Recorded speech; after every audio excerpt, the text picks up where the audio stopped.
Alright, folks, Kenny Smith, Total Force Holdings. I'm going to double check and make sure this thing is recording real quick.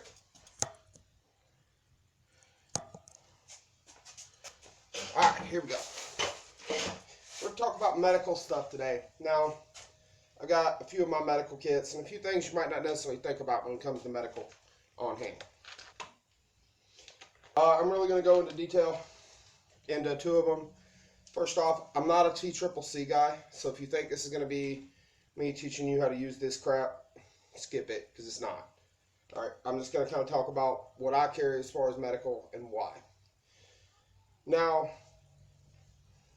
there's no good reason for you not to be carrying something like this, and I'm dating myself, or something like this, okay? A purpose-built tourniquet. Alright, now, before we even get on with the, I can improvise a tourniquet with my belt. Can you do that in gym clothes? I'm in gym clothes right now. I don't have a belt to improvise a tourniquet with. Alright? So, now, when I'm in gym clothes, I will take this cap. And I understand it's not folded properly for quick use. I get that. It is folded to where it won't come apart and fall off. And I can just kind of clip this over my gym shorts and roll with it. And I'll, me and my wife go for a walk. There you go. This is with me just as I described. Okay? Just using my hoodie pocket here, hoping you can see this. Kind of clipped on my waistband like that. Right? It works. Not the best in the world, but if I can carry this in gym shorts, you can carry it in blue jeans or tack pants or whatever the fuck you're wearing. So, at least have one of these. Alright, now, for my everyday medical kit, when I'm in normal clothes, there it is. Now, not all of this is medical. I'll be the first to volunteer that, but it's primarily a medical kit. Now, what's not medical? Well, that Scallywag aluminum dagger. Why is it on there? Because I've carried a boot knife since I was a kid, and when I started carrying this, I lost my ability to carry a boot knife because it covered it up.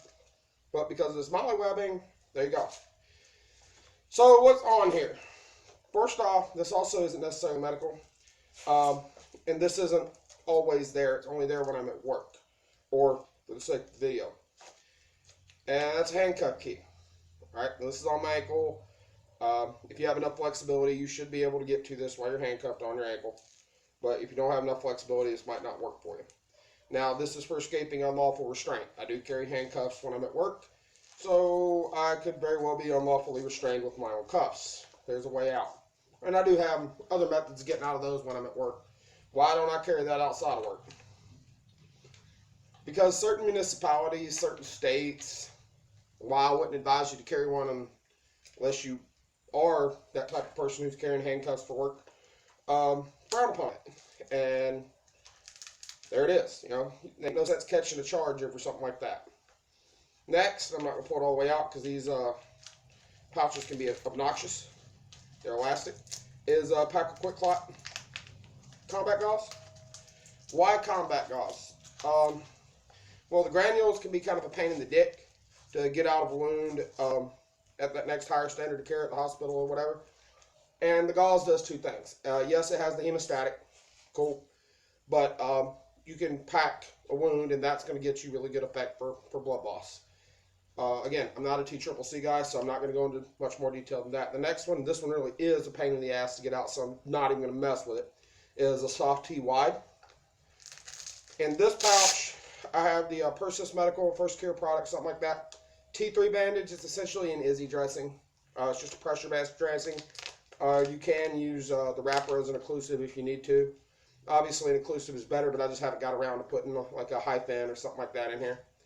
Sharpie marker. Why is it important to have a Sharpie if you're using? Because if you use this tourniquet, you need to annotate on that individual that you're putting the tourniquet on, that patient, what time.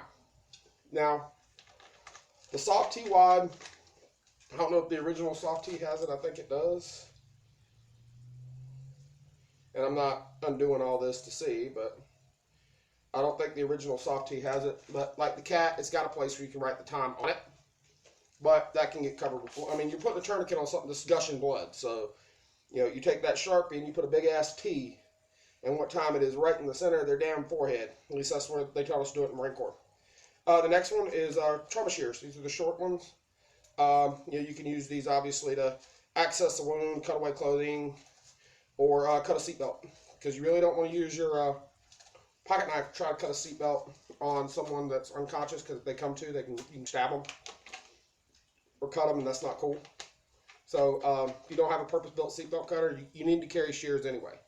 The next one, I just put a backup flashlight, Streamlight Stylus USB, and my Scallywag dagger. All right. Why did I put a flashlight in there? Well, if I'm accessing medical gear, I need to be able to see what I'm doing for one. And in the event something's up with my primary flashlight, I've got another one. More for the law enforcement aspect, if maybe you perform self-care or self-aid on yourself, you can take that flashlight and cut it on, leave it near you, and make yourself easier to find if you're not near the vehicle. But like I said, I usually end up handing this out to the guys that work with me where I bounce at who forgot theirs. There's always somebody. But nothing against my guys. They're human, and we all forget things. Me too. So that's usually where that one ends up getting handed off to. But I've always got it there. Now, if I'm running light, when I'm not carrying this, like now when I'm in gym clothes, I'll put this dagger and this flashlight, and that is part of my carry setup. So I'll just take those off and put those with me. The next one, again, when I'm at work, I will put this. This is the TRS 5-in-1 knife. It's pretty simple. Liner lock, half serrated blade. Compartment in the back with a ferro rod in it for starting a fire. It's got another light in there, and this light is actually magnetic. Now, mind you, I have, where I'm bouncing at, I have worked some interesting wrecks until police and fire get there. So, if it's after dark, and it usually is, I can always put this on the back of that vehicle or something to just attract some extra attention. I don't know how well that seatbelt cutter will work because there's nothing tapered leading up to it, but it is there. If nothing else, it could start the cut. And a glass breaker. Now, these things are probably going to do a number on you if you use this type of glass breaker, but you can get access to an entrapped person. I also have a glass breaker on my pen, and it's got lights as well. I mean, if it's not taking up any extra space, I got this pen because I have a glass breaker on it, and this is the Ape Survival Strike pen. I found it online for $10. So it's a secondary glass breaker, and obviously impact weapon if I need it to be. And it's got some other hidden surprises in there, but that's for another video. And like I said, it does have another light on there, and it does have kind of a somewhat dim strobe, but every time I've tried it on the camera, it doesn't really pick it up. So again, can attract attention to me if I need to, and there it is. But the primary reason I carry it is to always have a glass punch, and that could be if I'm in a wreck and I need to break a window to get out, or I see a humdinger of a wreck and I woke up, hey, is everybody okay? And that person's unconscious. I can see them through the glass. I can't get the door open.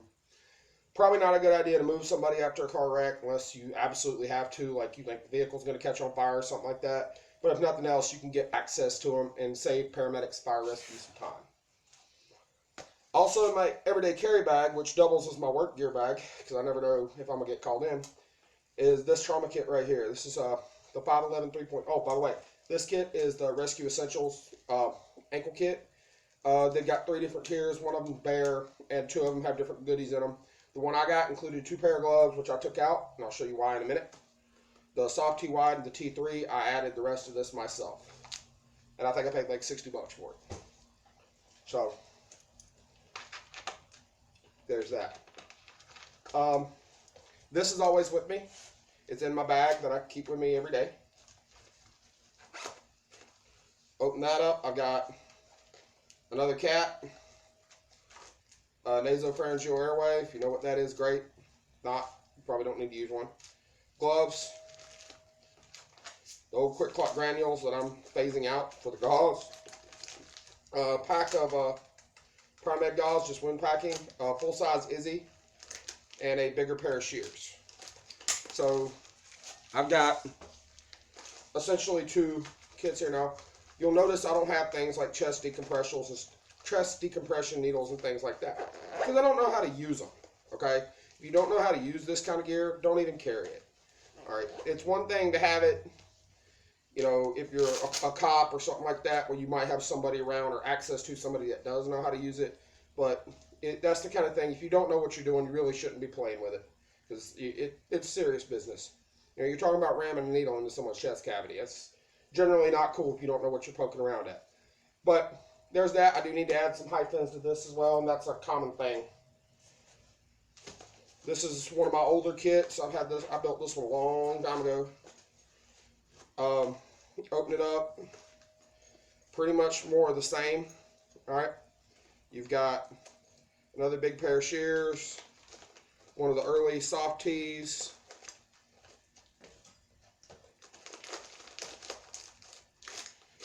An NPA that I need to replace. The old H&H H-bandage. These were in the IFACs when I was in the Marine Corps. Petroleum gauze, basically a Vaseline dressing. All right, you can use it as an occlusive. It's not great, but better than nothing. Another pack of Quick Clot granules. Again, I'm looking to replace them. Aside from the post-incident care, they get to be, they take off a lot of space, and the combat gauze does not. Now, I'm just repacking this as I go. Now, I guess you could write the time for the early soft tees on that tag on the tail, but again, you know, I'm still the type, I'm gonna write it on your forehead because I don't want it to be missed.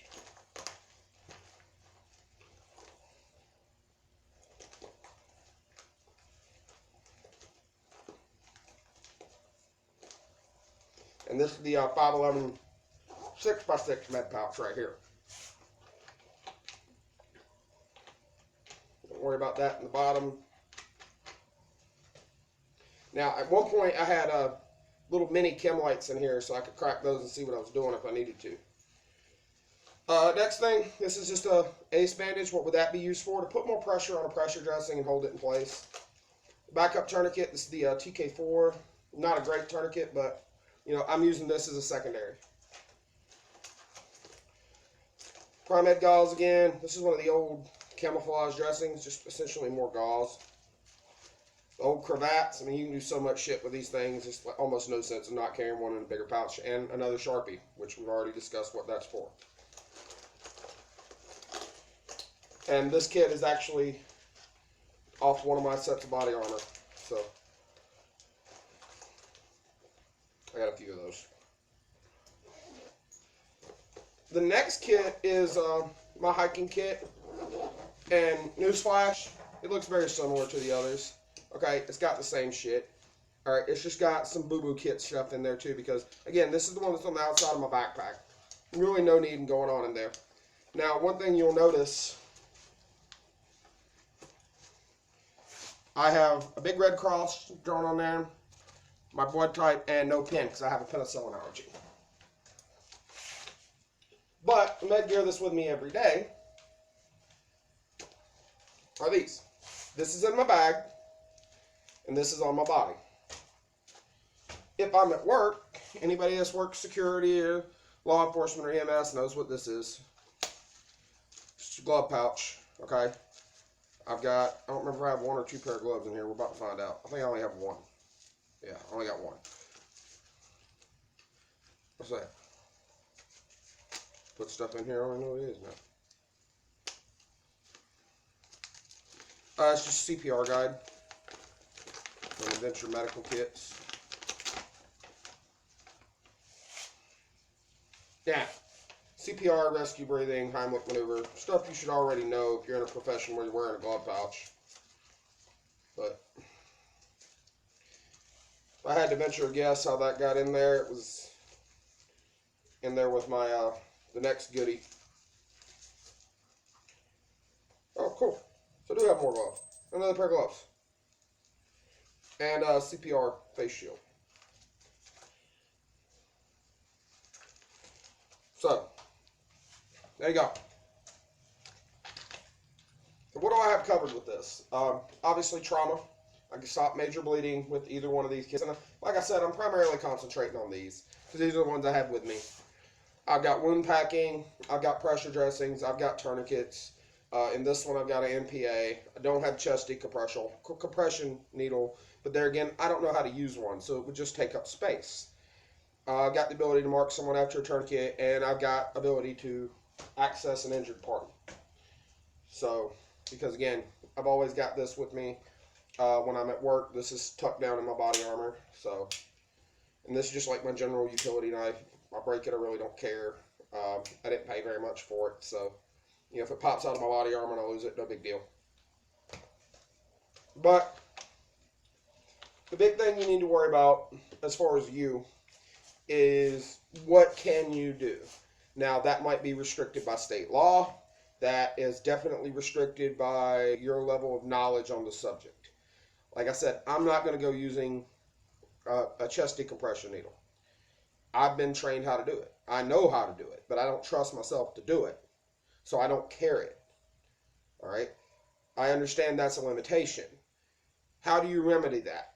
There's 3 things you need to do. 3. In this order.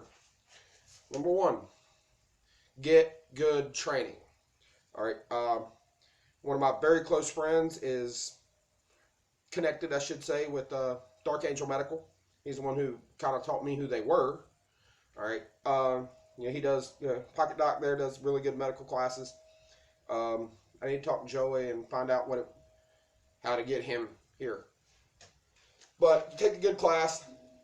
The other one that I've heard good things about is Lone Star Medics. So I haven't trained with either one of those two personally, but I know enough people that sing their praises that I have no qualms about recommending them. So there it is. Take a good class from people that not only know what they're doing, but know how to teach what they're doing. All right. There's a big difference between being able to do it and being able to teach someone else how to do it. All right. And that's a really big thing. So take a class from someone who's skilled in the field and skilled at teaching the field. Pretty simple, right? There you go. Next thing. Don't just buy the gear. Buy 2 sets of it. At least 2 sets of it. Why? Because you have to practice with it. Training, it doesn't matter what the skill is. Training is like buying a vehicle or buying a house. Okay? When you go take the class, that's you signing the paperwork and making your initial down payment. And you leave there with it today. All right? Here's the keys. Have fun. Well, now you have payments that you have to make. For a skill, that's in the form of practice. All right? If you only have 1 set of the gear, how can you practice? Well, tourniquets are reusable. Okay, let me tell you something. All right? Tensile strength is a thing. All right? So if I put this tourniquet, and this is one of my street tourniquets, on me and I crank it down like I would real world, I'm going to do damage to these fibers. And I don't care what it's made of. It can be made of freaking diamond fiber for all I care. All right? The thing of it is going to sustain damage. All right?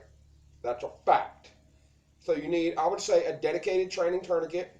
If you're going to use hemostatics, and I have no objection to like a hemostatic gauze, get an inert one because you really don't want to be using the expensive street with the live agent in it. All right. A pack of Quick Lock Combat gauze is like $30-40, maybe a little bit more, somewhere in that. It's in the $40 range. So you really don't want to be security guard problems. You find handcuff keys everywhere. You really don't want to drop $40 a pop on something that you're gonna just beat up. Okay, and if you don't want to get a trainer of your inert agent, then just buy a pack of packing gauze like Primed box. That's like, or Primed gauze. That's like $3, so you can practice wound packing and all with that. All right, and the third thing. All right, obviously you've got your training, you've got your second gear. Your third thing, or your second set of gear, your third thing is to regularly practice, and I guess there should be 4, make carrying it habitual. Like I said, I don't leave my house without a tourniquet, okay? When you look at a lot of the injuries that you're most likely to see that cause a lot of bleeding, it's typically extremities. I mean, your best bet with a junctional, like shoulder or hip, unless you're an actual EMT, is direct freaking pressure, and that'll get you by, with our modern system here, until you can get an ambulance there. Right? Is it ideal? No. But is it better than nothing? Yes. Okay? And I understand purpose-built med gear is better than improvised. Yep. I got a budget just like everybody else. So I've got some gaps in my equipment that I need to remedy. And until I do, I'm stuck with improvised materials. So there you go. Be able to improvise, but have as much purpose-built med gear as you practically can. And I actually just realized I have to buy a new wedding ring because that one's ripped. Huh, cool. Something else to spend money on. But there you go. That's my med gear. I've got my ankle kit. I've got my kit in my bag. If I'm in gym clothes, I've at least got my tourniquet. I've got a way to get to somebody in a vehicle. And, you know, like I understand, like I said, this is my utility knife. I carry it all the time, not just at work. I mean, it's, when I'm in gym clothes, you know, this is tucked on, like, this is like my pocket knife. This is the one that cleans my fingernails. So, you know, I've got another glass punch if I wanted to use it. I've got a safer way to cut seat belts. And then, like I said, when I'm on the street, you catch me normally, I can cut seat belts with these. I've got tourniquet and the ability to mark time, pressure dressing, wound packing. And that's about the extent of my medical knowledge. You know, I can apply an MPA. I kind of trust myself to do that. I've got that in my bag. All right. It's not uncommon for traumatic bleeding to kill you faster than airway issues. So, you know, I might have time to, while I'm addressing that bleeding, you know, send someone, you know, back in where I work to get my bag or, you know, the black pouch in my bag. Now, this time of year, I would just say bring my bag because I've got another black pouch. Looks a little bit different than this, but it's full of survival goodies. So, and that's usually in there anyway, but especially in cold weather. So there's that. That's my medical gear. And I know I didn't go into much detail on the tan kit. It's nothing you haven't seen before, guys. All right. If y'all want me to, I might do it later. And I'll do my big med bag at some point, and I'll do a video discussing the March guidelines later, within the extent of my knowledge of them. All right. You know, I'm just putting medical stuff out there because I firmly believe if you carry the ability to poke holes, you need to carry the ability to plug holes. If you have the ability to poke holes, you should have the ability to plug holes. All right, because when you start talking about poking holes in things, you know, you're probably in a position where you might get holes poked in you. And the way I see it, I know the score. Okay, if I get into a situation of some kind, I get hurt or killed, you know, I knew that going into it. You know, more often than not, now that I'm married, my wife is with me. You know, I might have family or friends with me. If something happens to them, you know, they don't necessarily know the score. So it's my responsibility to keep them safe, whether that means keep them out of that situation, and if I can't do that, keep them as safe as possible during it. Maybe that means, you know, addressing the threat, all right, whether that be knives, hands, less lethal, you know, bullets, doesn't matter. And then managing the injury, all right, you know, this sounds kind of harsh, but if I think someone's trying to kill me or mine, I could really care less about their life, but I really care about the people I'm trying to protect, the reason that I'm doing all this shit, okay? So I've got the ability to do that. You know, if you carry a firearm or you even own a firearm, if you go to the range, you should have a trauma kit, at least in your range bag. I would say it's a good idea to have one in your vehicle. In your vehicle, keep a seatbelt cutter and a glass punch, okay? And it can be as simple as a pair of trauma shears and, you know, the pin you carry every day with a glass punch on it, okay? Now, understand, if you use a glass punch like this, it's going to fucking hurt, right? There's no bullshit about that. It is going to hurt when you use it, but I'm okay with being hurt. Being hurt's okay. Being dead is not, all right? So understand that. You know, it's going to hurt. Just like if you start packing gauze into a wound, it's going to hurt. And whoever you're packing in is going to let you know. If you crank a tourniquet down right, it's going to hurt. They're going to let you know. If you're having to do that to yourself, it's going to hurt. Drive the fuck on, right? You're saving your life. You're saving their life. So, you know, there's nothing pretty happening when any of this stuff comes out. Okay? About the only thing pretty that might come out is if I find something that PD might want to look at the bar, and I glove up to keep from getting my fingerprints on it. All right, that's about the only time any of this stuff is going to come out for something pretty. All right, and even then, with that, it's not going to be pretty for whoever they catch up to. All right, because they're going to get probably fairly lengthy piece of paper, you know, explaining to them where they need to show up and when to address this problem that the state now has with them. All right. So another thing that I'll hit on, make sure you, and another reason I didn't go through that tan kit is because it is not organized. It's meant to use vacuum sealed inserts, which I broke the seals on long ago. All right. Make sure your kit is somewhat organized. Okay. Like this one, I could probably do a lot better with the organization of. All right. And that's one of the reasons I want to go to the combat gauze, because I'll put that in here in place of this packing gauze. And then I've got this loop, which is just a double width of a nylon that I can slide that tourniquet in. What I'm doing now, but I'm actually going to do that anyway. To keep that right up here ready at the top. And actually with that, I could slide my combat gauze up under here, underneath that tail, and it wouldn't come out. So you guys are getting a ringside seat to me playing with this.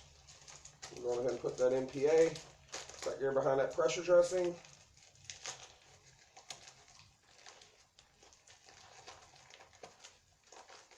And my gloves are going to go right up here with that wound packing gauze. Hell yeah, I'm happy now. I'm very happy with this. Hey, how about that? I made a video for y'all and got something for me out of it. Ain't that some shit? And I'm just going to wrap that quick clot around that tourniquet like so. And hope for the best when I zip this bastard up. I'll be damned. So now, when I open that kit, it actually stays somewhat in place, which was a whole lot better than how I had it packed before. Cool. So, yeah, me harping on y'all actually just caused me to take heed of my own damn lesson. Alright? You notice, like I said, now that I got it repacked right, everything stays in place. Everything stays in place on this. In this one, everything's in these pouches and it's not going everywhere. Now, you may still have to rat bucket to find what you're looking for, but you know where everything is, okay? And it's not going everywhere. And that's really important when you're dealing with medical equipment, because you need to be able to go right to what you're dealing with, or at least in the neighborhood. That way you can address the injury as efficiently as possible. You know, when you're talking about massive bleeding, all right, you don't have much time to waste, okay? And seconds count. So I'm going to reiterate. Get training from good people, good TCCC people. All right. You know what? Some of the people that you run into, and it doesn't matter what industry, they might be a fucking asshole. And I get it. I don't like giving my money to assholes either. I'm an asshole, and I don't like paying other assholes. But there's a difference between being an asshole and being unprofessional. Okay. An asshole can be professional when they're teaching you. Not very likely, but they can. All right. So get reputable training, and you might have to bite the bullet from someone who might cuss at you or something like that. But you know, put your adult panties on and deal with the problem. All right. So get good training from people that know what they're doing and know how to teach it. Double up on your equipment. Get a set for the street and a set for practice. So like me, I've got 2, 3, 4 kits. All right. I can get away with having a training kit. All right. I probably need to build 3 training kits. Okay. I've got one. I've got all my medical training stuff in a separate bag that I didn't bring out here with me. But, you know, you need to have that stuff so it's similar to how you're going to have it when you need it. And that way you can practice, you know. Practice, train how you would fight. Okay. In this case, you're fighting death by blood loss. So, or death by, hemorrhage or airway issues. So, make sure you're dealing with that. Now, MPAs, you probably aren't going to find too many people willing to let you practice an MPA with them on. I've been given an NPA, and it when I didn't really need it, and it sucks. Right? There's nothing amusing about having a rubber tube, no matter how much lubricant they put on it, rammed up your nose. And it's really funny when you're in the military and you got another big burly man hovering over top of you telling, just swallow, dude, swallow. It's like, then you start laughing, and that's not, no. But there's my little funny NPA story for y'all. So, but you get to be the one on the other end of it later usually, so it all works out. But make sure you get good training, get street equipment and practice equipment. Practice with that practice equipment, and then make it a point to carry it. Because it's just like your gun or your knife. If you tell yourself, well, I'm only going to carry it when I'm going to need it, well, you're going to need it when you don't have it. If I may quote Tom Gibbons, or paraphrase him at least, life-saving equipment is one of those things. It's an exam, and no one tells you when the exam is until right before it starts. So it's pass-fail for the whole class. All right. If you need a weapon, you need it right now, and you need to use it right now. Medical equipment is no different. That's why I'm not teaching you how to use half this stuff. What can I teach you to use? A tourniquet, a pressure dressing, and basic wound packing. Right? I'm pretty sure I can't find anybody willing to let me stick an NPA up their nose, and I know for a fact I'm not willing to let them do it to me. So that's all you'll get on medical training from me. But there again, aside from your medical gear, make sure you have a way to access your patient or get yourself out of a situation before you need the medical gear. And practice. Get good training and practice. It's just like anything else. Hope y'all enjoyed this. Have a good one.